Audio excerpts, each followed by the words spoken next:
20 साल पहले 26 दिसंबर 2004 को इंडोनेशिया के इतिहास में सबसे भयावह आपदा देखी गई।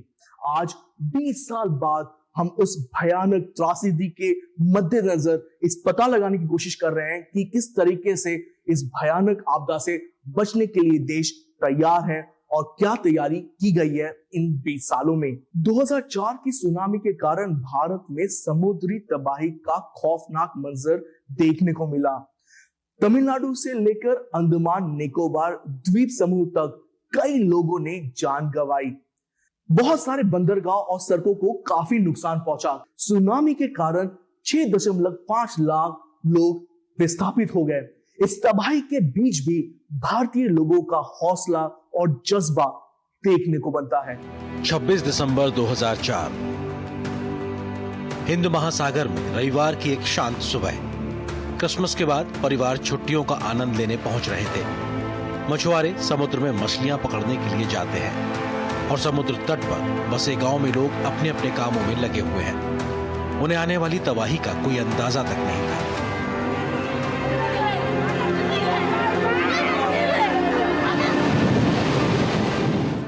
सुबह होते होते हर तरफ अफरा तफरी मच गई। पानी की एक दीवार जो इतनी विशाल थी कि उसकी कल्पना भी नहीं की जा सकती, तटों की तरफ बढ़ी और अपने पीछे भारी तबाही छोड़ गई। हिंद महासागर में आई सुनामी मानव इतिहास की सबसे भीषण प्राकृतिक आपदाओं में से एक बन गई।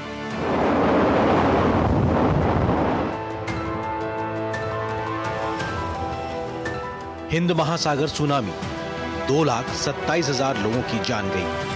14 देश प्रभावित हुए। 15 लाख से अधिक लोग विस्थापित हुए। सुनामी की शुरुआत इंडोनेशिया के सुमात्रा के पश्चिमी तट पर आए 9.1 तीव्रता के भूकंप से हुई थी, जो अब तक का तीसरा सबसे बड़ा भूकंप था। इंडिया प्लेट और बर्मा माइक्रो प्लेट के बीच 1200 किलोमीटर की फॉल्ट लाइन के टूटने से 30 मीटर से ज्यादा ऊंची लहरें उठी, जिसकी रफ्तार 800 किलोमीटर प्रति घंटे से ज्यादा थी। कुछ ही घंटों में ये लहरें 14 देशों में फैल गईं। इंडोनेशिया में इस आपदा का सबसे ज्यादा असर हुआ, जहां इससे 1,67,000 से ज्यादा लोगों की जान गई। श्रीलंका में 35,000 से ज्यादा लोगों की मौत हुई। भारत में भी 16,000 से ज्यादा लोगों की मौत हुई, जबकि थाईलैंड, सोमालिया और दूसरे देशों में भी इसी तरह की तबाही देखने को मिली। जो समुद्र आजीविका और सुरक्षा का स्रोत था, वह अब अकल्पनीय विनाश का कारण बन गया था। सुनामी का प्रभाव न केवल मानवीय बल्कि आर्थिक और पर्यावरणीय भी था। मछली पालन से जुड़े गांव पूरे मिट गए, आजीविका नष्ट हो गई और कृषि भूमि खेती के लिए अनुपयुक्त हो गई। इंडोनेशिया में खारे पानी के चलते 20% कृषि भूमि स्थायी रूप से क्षतिग्रस्त हो गई। पूरे क्षेत्र में मैंग्रोव वन और कोरल रीफ तबाह हो गए। इससे तट रेखाओं की अपनी प्राकृतिक सुरक्षा खो नष्ट हो गई।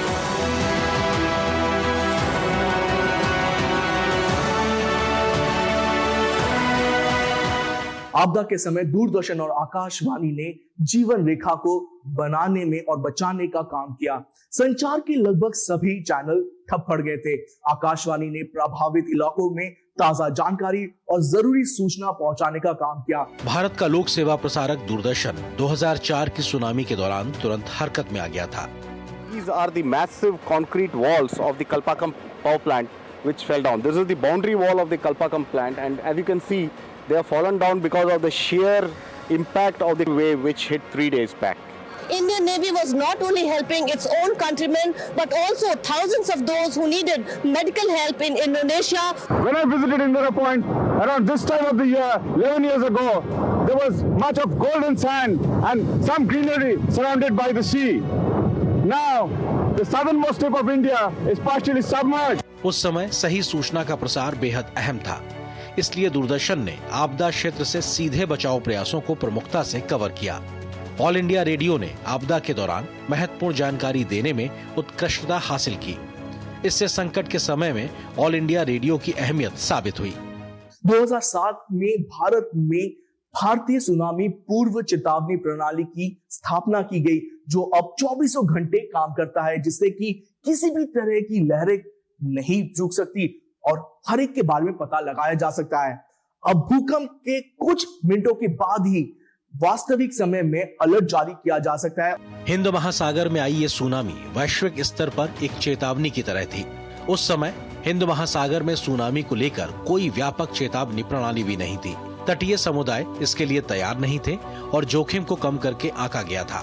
लेकिन इस त्रासदी ने दुनिया को यूनेस्को अंतर सरकारी महासागरीय आयोग के तत्वावधान में कार्रवाई करने के लिए प्रेरित किया।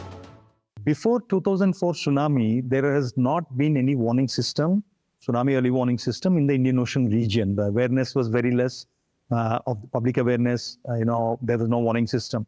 But after this tragic event, which took about 230,000 lives and then impacted so many countries within the region, so the UN gave the mandate, provided the mandate to UNESCO's IOC to establish a end-to-end tsunami early warning and mitigation system in the Indian Ocean region. So that was when the ICG, it's called the Intergovernmental Coordination Group for the Indian Ocean Tsunami Warning and Mitigation System, that was established to actually coordinate with all the countries in the region, all the stakeholders within the region and outside the region to work together and then provide a framework for collaboration to establish this end-to-end warning and mitigation system. आज भारत में seismic station, ज्वार मापने वाले gauge और bottom pressure recording सहित अत्याधुनिक तकनीक का इस्तेमाल किया जाता है। जो उपकरण पानी के अंदर भूकंप का पता लगाने और समुद्र के भीतर निगरानी करने के लिए एक बहुत महत्वपूर्ण काम करते हैं। आज प्रौद्योगिकी में प्रगति ने सुनामी का पता लगाने और उसका जवाब देने की हमारी क्षमता को बदल दिया है। The role of INCOIS in after 2004 tsunami is establishing a state-of-the-art tsunami early warning center and preparing a tsunami-ready community for India and Indian Ocean countries. Pre-2004, there was no observation systems to monitor real-time tsunamis. It means that we should have a real-time observation systems to detect the seismic activities. Then you should have the tsunami, especially the tsunami wave observation systems. Deep ocean assessment and reporting of tsunami DART के जरिए वास्तविक समय में समुद्री दबाव में होने वाले बदलावों की निगरानी की जाती है, जबकि 1400 से अधिक सी लेवल निगरानी स्टेशन निरंतर डेटा प्रदान करते हैं। इस नेटवर्क के जरिए पता लगने के कुछ ही मिनटों के अंदर सुनामी की चेतावनी जारी हो सकती है। We established the tsunami buoys in the two subduction zones, Sunda as well as the Makran subduction zones. That given as a kind of a leverage that all the data will be at INCOIS. We made a modeling system using the tsunami N2 model, and we made a lot of scenarios, probabilistic tsunami scenarios. So based upon the real-time the observations and the scenario database what created, we established the tsunami early warning center, and it became operational at 2007. IOC recognized as India as one of the three tsunami service providers for the Indian Ocean, and we are providing the 26 countries the tsunami early warning services, event by event basis actually. And in addition to that, we also made like that to sustain the tsunami the system, we require a lot of things like the frequent communication test, and we require the mock exercises. All these things we'll do with the in collaboration with the concerned institutes as well as the national disaster management authorities and the state disaster management authorities. INCOIS has established an end-to-end data management system, right from acquisition of this data from in-situ observing systems in real time, data processing, quality control, and pushing this data for generation of ocean information and advisory services. So the observation network which we implemented in the Indian Ocean, we receive the state of various physical, biogeochemical parameters of the ocean in real time, which will be fed into the ocean models to generate ocean information and advisory services.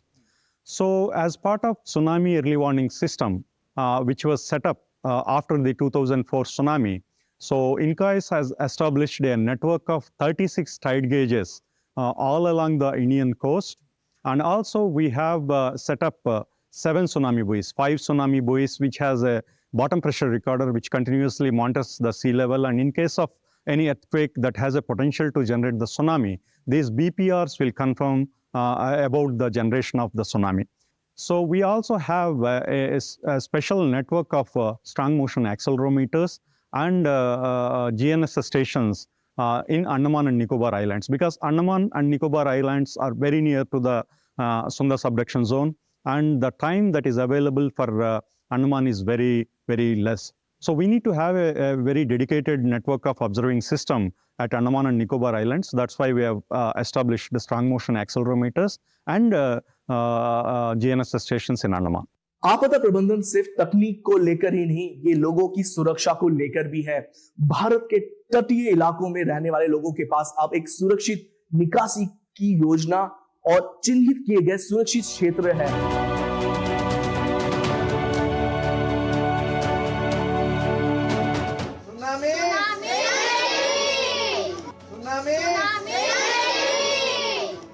केवल तकनीक के प्रयोग से जान माल के नुकसान को नहीं रोका जा सकता।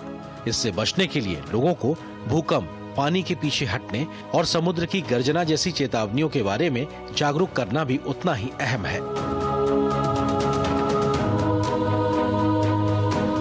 भारत इन प्रयासों में सबसे आगे रहा है। आज ओडिशा के 26 गांव यूनेस्को के कड़े तैयारी मापदंडों को पूरा करते हैं। इनमें निकासी योजनाएं, समुदाय अभ्यास और जन जागरूकता अभियान शामिल है। Certainly, I can say from tsunami point of view, Odisha is a very leading state. Whereas disaster management plan we have already prepared, and so far as Kendrapara district is concerned, we have identified 4 villages to be tsunami prone village, and all the parameters we have maintained, and also awareness has already been maintained. All community has also been developed, sensitized. They are also in a fine physically and mentally strong, and also they are capable to facing any challenges occur out of the tsunamis. Odisha became a leader after 1990 super cyclone in disaster management and disaster response. At national level and in international level also, we have the motto of zero casualty, and we always worked for that. The whole administration, the whole political system, and the communities. It is the community interactions, and they map their capacities, what is available with them, and what are the vulnerable points, and the vulnerable families, communities, the vulnerability and capacity assessment and analysis. So from that, they know that they have, in case of a cyclone, they have a cyclone shelter and RCC roofs and buildings. But in case of a tsunami, they have a separate plan for tsunami evacuation. So for tsunami management plan, they have their own evacuation plan, because they can't do more in case of a tsunami. 100% evacuation is mandatory. बहुत मदद करती हूँ, क्योंकि हमारी समुद्र हमारे पास है। हमको बहुत डर लगता है। जो जापान में सुनामी होता है, हमें सड़क को सुना था, तो हमको सजग रहना चाहिए। हमारे गांव लोग को भी समझना चाहिए कि हमसे रेस्क्यू बहुत सीख रहा हूँ। और जी समझा तो बहुत जाता है कि ऐसे ऐसे करना, कि जो रेस्क्यू कैसे करना, और जो हेलीकॉप्टर लोग है उसे कैसे, जो उनके घर से कैसे उनको सुरक्षित स्थान पे लेके जाएंगे, और उनको बहुत सजग, जो हम सबको बहुत सतर्क या सजग दे रहे हैं।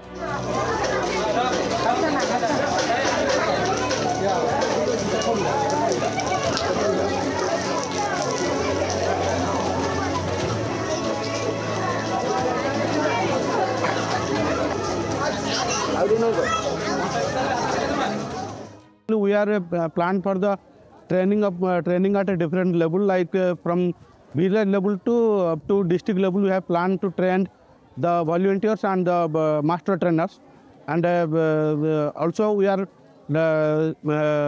trained series of, we have organized series of training in school level at school, and village level and GP level, then block level. And series of program we have conducted to create a strong awareness among the community regarding tsunami. UNESCO के tsunami ready मान्यता कार्यक्रम का लक्ष्य इन प्रयासों को दुनिया भर में आगे बढ़ाना है। लक्ष्य ये है कि 2030 तक सभी जोखिमग्रस्त समुदायों को ये मान्यता मिल जाए ताकि ये सुनिश्चित हो सके कि वे भविष्य की घटनाओं का प्रभावी ढंग से सामना करने के लिए पूरी तरीके से तैयार है। So that was the role of UNESCO in establishing the regional system, the ICG IOTWMS, which was quickly followed by establishment by UNESCO of the other regional systems. It's called ICG PTWS, which is in the Pacific, ICG NEAM TWS, that is in the Northeast Atlantic and Mediterranean, and ICG CARIBWS, that's in the Caribbean.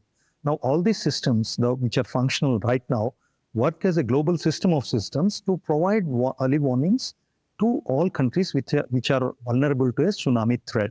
So there are about this system within the Indian Ocean region, say for example, it has a network of 3 tsunami service providers. One is in Kois, where you are right now, stationed right now. And then there is another center in Australia of the Bureau of Meteorology. And there is another center in Indonesia of the BMKG. All of these 3 centers work in tandem to provide tsunami forecast information to 26 countries within the Indian Ocean rim.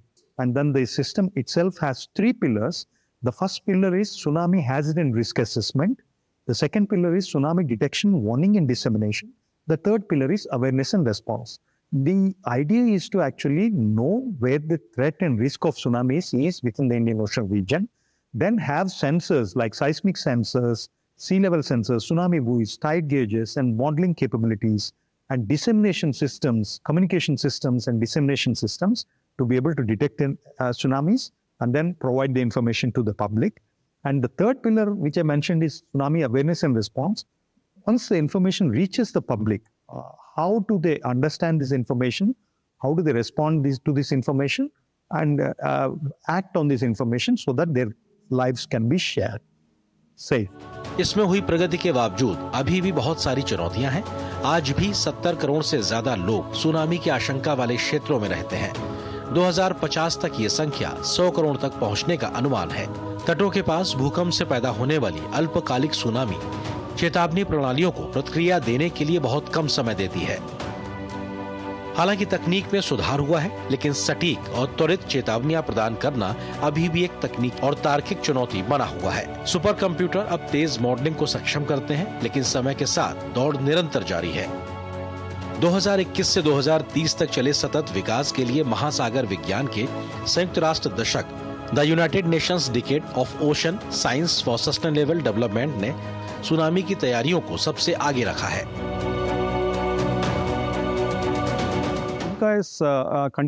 Continuously monitors the seismic activity all over the globe, where we have our own stations of 17 established by National Center for Seismology, as well as some research institutes.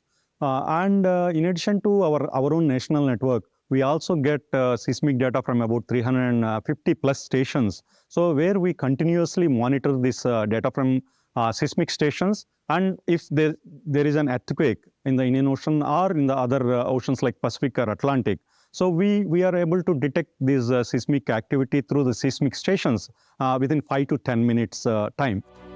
सुरक्षित महासागर कार्यक्रम जैसी पहलों के साथ पूर्वानुमान, तैयारी और वैश्विक उपायों को बढ़ाने पर ध्यान केंद्रित किया गया है।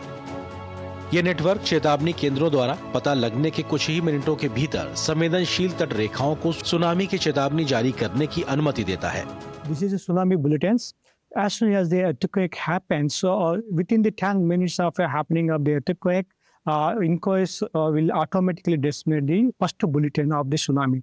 Based on the only earthquake parameters, it will give the tsunami bulletins. Once the water level, sea level changes data is available from the observation platforms, then we continue to give the say next bulletins. So the second, if you come to the tsunami bulletin number 2, in addition to the qualitative information that we have given in the tsunami bulletin 1, the quantitative information is also added to the tsunami bulletin. Like you can see here, what is the impact of this tsunami happens. Like if you see the directivity maps, this directivity map shows the impact of the tsunami is in which direction is maximum and how they move. In addition to that, we also give it the travel time maps that tells that from the epicenter, so how much how much time it takes to reach the Andaman Nicobar Islands or mainlands. All those travel times are given. So this is how bulletins will be given to the public. The seismometers are like we detect the ground motion in continuous way. So when we have this earthquake, they detect within some 3 to 5 minutes, and then we immediately have earthquake detection here at the early warning center. But the problem with this is, though we could detect the earthquakes, in which way the plate has moved is the most important thing to know whether the tsunami has been generated or not. So if you see here, these are the 3 types of boundaries we call. The plate moves in 3 different directions. If you see here, one is the plate moves in this direction, which is we call the transform boundary, and the other one is a subduction zone, the convergent boundary. So most important thing what we have to know is in this subduction zone, when the plate moves, so in whether it has broken, whether the total water column has been displaced. That is what's the most important thing to know. So for that, with this technology, global navigation satellite system, that is actually measuring in which way the ground is moving, whether it is moving in this direction, in which direction, at what faster way, what is the velocity of that plate it is moving. So with this technology, we will be able to know within like a few minutes whether the earth has moved in up or down, or it is in a transform way. So we will be able to know whether it has generated a tsunami or not within like few seconds to few minutes, which is most important for us to know in the early warning system. Mangrove और coral reef जैसे तटों की प्राकृतिक सुरक्षा को बहाल करने के प्रयास भी चल रहे हैं, जो सुनामी के प्रभावों को कम करने में अहम भूमिका निभाते हैं। लक्ष्य सिर्फ अगली सुनामी से बचना नहीं है, बल्कि प्रतिकूल परिस्थितियों का सामना करते हुए आगे बढ़ना है। 2004 की सुनामी के घाव बने रहेंगे, लेकिन उनसे मिलने वाली सीख भी काफी अहम है। मजबूत पूर्व चेतावनी प्रणाली, समुदाय संचालित योजनाएं और अंतर्राष्ट्रीय भागीदारी के साथ भारत प्राकृतिक आपदाओं का सामना करने में एकजुट है। और अब हमारे सामने एक ही लक्ष्य है, सभी के लिए सुरक्षित कल। आज जब हम पीछे मुड़कर इन सुनामी को देख रहे हैं, तो हमें आगे भी देखना चाहिए, एक ऐसी दुनिया की ओर जहां हर तट रेखा इस तरह की त्रासदी को तैयार हो, हर समुदाय तैयार हो और हर जीवन को महत्व मिले। 2004 में आई सुनामी ने जहां भारत काफी ज्यादा प्रभावित होने वाले देशों में से एक था, वहीं आज सुनामी से बचने की तैयारी में भी एक ग्लोबल लीडर के रूप में आगे आया है। इस तरह 2 दशक के बाद भारत एक लंबा रास्ता तय किया है और भारतीय आपदा प्रबंधन प्राधिकरण की स्थापना भविष्य की आपदाओं से लोगों की सुरक्षा करने में एक महत्वपूर्ण योगदान है। भारत तैयार है।